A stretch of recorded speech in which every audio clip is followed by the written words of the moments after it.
Man, if only there was a way to play as Wolverine. Wonder who that could be.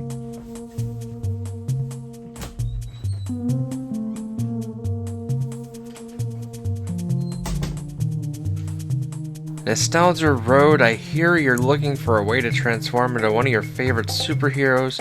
Meet me at the following address 9 p.m. tonight, and your dream will come true. Oh boy! I can't believe this is actually happening! I mean, what could possibly go wrong? It's me, Matt! Lady, the problem isn't in my pants. Oh.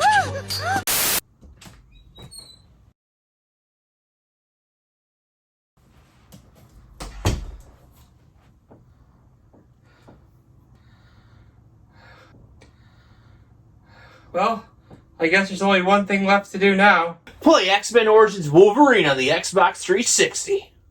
X-Men Origins Wolverine is a hack-and-slash action-adventure video game based off the 2009 movie of the same name. Yeah, we don't like to talk about that one. Go fuck yourself.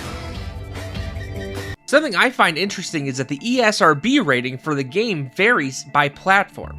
The non-Nintendo console and PC versions, known as the Uncaged Edition, received a mature 17+ rating due to the graphic violence, allowing players to fully experience Wolverine's brutal abilities. The Nintendo DS version, with its toned-down violence and reduced graphics, was rated everyone 10 and up. Meanwhile, the Wii, PlayStation 2, and PlayStation Portable versions received a teen rating, featuring standard superhero violence in line with the PG-13 film. X-Men Origins Wolverine Uncaged Edition specifically takes inspiration from games like God of War and Devil May Cry, featuring a third-person point of view. Players can defeat enemies in various ways, showcasing Wolverine's impressive healing abilities. The combat system offers 3 main options: light attacks, heavy attacks, and grabs. Additionally, Wolverine can perform a lunge to swiftly approach enemies. This is something I mainly use throughout my gameplay. Environmental elements can also be used strategically. Damn, the Uncaged Edition really does have some gnarly blood and gore. As Wolverine fights, his rage meter fills up, enabling him to execute powerful moves like the Claw Spin and Berserker mode, which boosts his claw strengths temporarily. Players will earn XP by defeating enemies, destroying objects, and collecting items. These XP points will help level up Wolverine, earning skill points that can be used to purchase upgrades. You know, your typical upgradable hack-and-slash adventure. Hold on, before we continue, I need to go take a massive shit.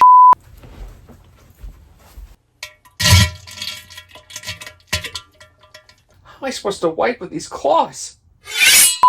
It hurts! The game's main narrative begins in Africa, chronicling the climactic final mission of Team X, a covert operations unit led by the ruthless Colonel William Stryker. This elite team comprises formidable soldiers, each possessing unique abilities. Logan, also known as Wolverine, his equally ferocious brother Victor Creed, who also goes by the name Sabretooth, the sharp-tongued and lethal Wade Wilson, the teleporting John Wraith, played by Will.I.Am, and the cold-blooded marksman Nord. Their objective is to locate a remote village rumored to harbor a valuable mineral deposit, strongly implied to be the nearly indestructible metal adamantium. After falling out of a crashing helicopter and getting separated from the group, Wolverine confronts and eliminates a squad of heavily armed soldiers sent to assassinate him and his team. Shortly after, he gets into a fierce helicopter fight, and oh my god, that's fucking brutal! Man, they really milked the M rating on this. Go fuck yourself. Traversing through the dense jungles and navigating the corridors of ancient temples, Team X encounters fierce resistance from mercenaries and mutants, all determined to protect the village's secret. The team's journey is marked by intense combat and ruthless efficiency, as they systematically eliminate all opposition. However, their CIA liaison, Raven, is horrified by Stryker's willingness to harm innocent villagers to achieve his goal. When she protests, Stryker coldly orders her termination, and Wraith seemingly complies. Eventually, Team X reaches the elusive village, but the villagers refuse to cooperate with Stryker's demands. In a brutal show of force, Stryker threatens their lives, prompting Logan to turn against his teammates in a desperate bid to protect the innocent. However, Logan is overpowered and knocked unconscious before he can prevent the massacre that ensues, cementing a deep sense of guilt and anger within him. 3 years later, the once unified Team X has disbanded, and Logan has sought refuge in the peaceful wilderness of Canada, where he lives a tranquil life with his girlfriend Kayla Silverfox. This peace is then shattered when Victor Creed's estranged brother unexpectedly confronts him at a bar. A fierce battle ensues, with Creed emerging victorious, shattering Logan's bone claws and leaving him unconscious. When Logan regains consciousness, he finds Kayla's lifeless body, which plunges him into a deep well of rage and sorrow. Sounds like a typical Tuesday night for me. Colonel Stryker then appears from the shadows, informing Logan that Creed has been systematically hunting down their former comrades in revenge for Stryker dismissing him from the team. He offers Logan a chance at vengeance through a radical procedure that would bond him with the indestructible metal that we found earlier, adamantium, making him virtually invincible. Driven by his desire for retribution, Logan agrees to the procedure. However, upon its completion, he overhears Stryker ordering for his termination. You're fired. Enraged by this, Logan breaks out of the Akali Lake facility, leaving a trail of destruction as he kills many of Stryker's men, including his former partner Nord. Before continuing on his quest, Wolverine then decides to pick a fight with his greatest foe, himself? The game includes bonus stages which you gain access to by finding Wolverine statues throughout the game. Upon completing these stages, you'll unlock classic Wolverine costumes, including this sick comic book accurate outfit. How do I look? Huh? Go fuck yourself. Determined to find Wraith, Logan ventures to Project Wide Awake, a top-secret facility dedicated to the creation of mutant-hunting Sentinel robots. This is a major plot difference from the movie. The Sentinels are not mentioned at all in the movie, which is unfortunate because it's a really awesome addition to the game. They did actually use the Sentinels later on in Days of Future Past, and my god, what a masterpiece. At Project Wide Awake, he encounters Raven, who reveals her true identity as a mutant shapeshifter. She also explains that Wraith helped her fake her death years prior, and the two have been in a clandestine relationship ever since. Raven then leads Logan through the facility where they confront the Sentinel's creator, Boulevard Trask. After a tense standoff, Logan severs Trask's hand to use his handprint to access Wraith's prison, ultimately rescuing him and destroying a massive Sentinel prototype in the process. This might not be the last time we fight a Sentinel. We make our way to the top of the facility, and what do you know? I was right. We end up fighting the real deal. For the first time in the game, this, right here, feels like a boss battle. Finally, I get to fight a Sentinel. A motherfucking Sentinel! If this whole chapter and boss fight was in the original movie, it would have been almost a good X-Men movie. The main objective is to take out the Sentinel's power cords located on its feet, all while avoiding his feet attacks. After doing all of that and draining its health to about halfway, the Sentinel decides that it's time to peace the f*** out. Thankfully, we hitched a ride and end up sending it back to the ground in one of the most epic parts of this whole fucking game. While dodging incoming Sentinel debris, we latch onto its jetpacks and claw our way to victory as it crashes to the fucking ground. Wraith then directs Logan to find Fred Dukes, also known as the Blob, another former team member who has significantly changed in appearance since we last saw him. This is another part where the game slightly differs from the movie, as we find him in a grocery store instead of a boxing ring.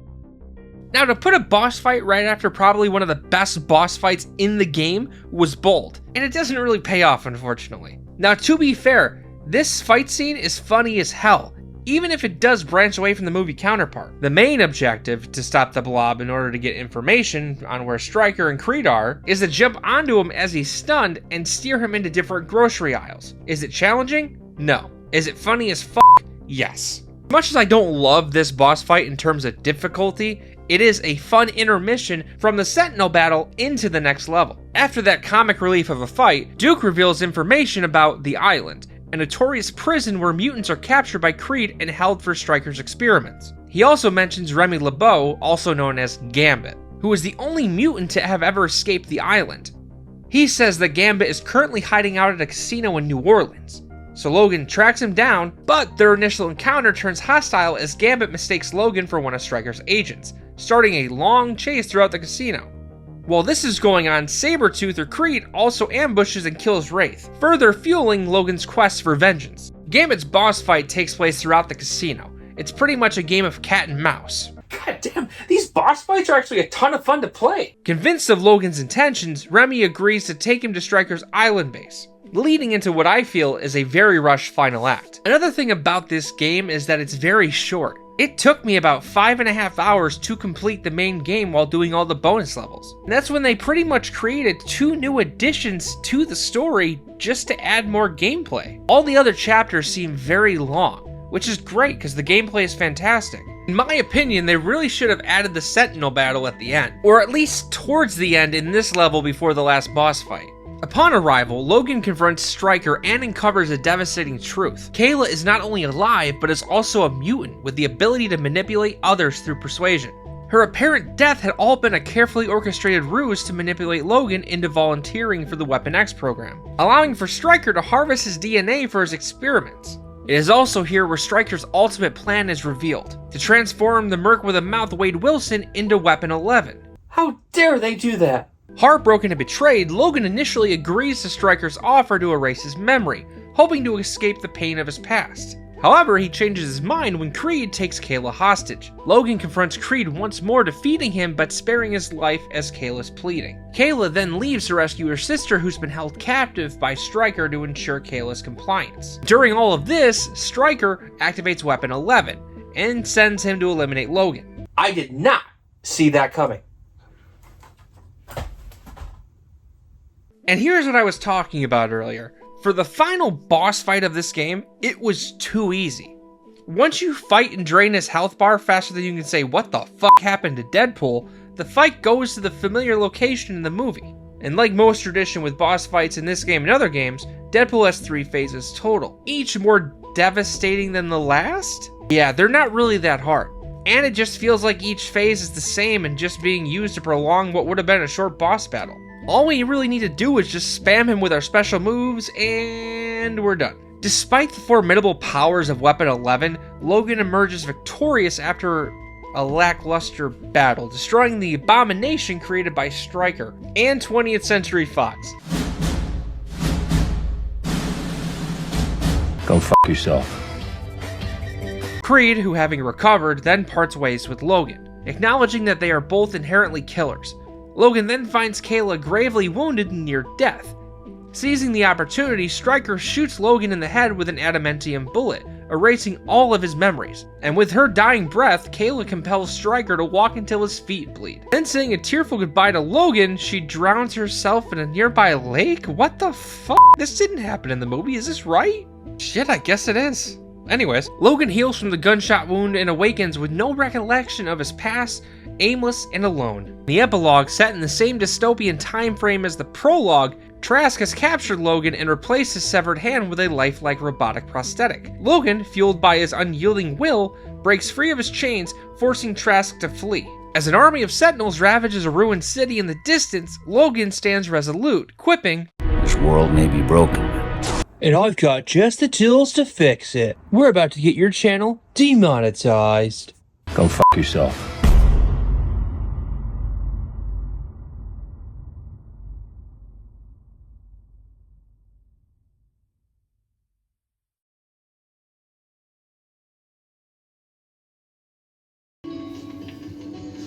How long do I have to play this fucking game, Deadpool? How long does it take to get your fingers to bleed, Chode? Okay, fine.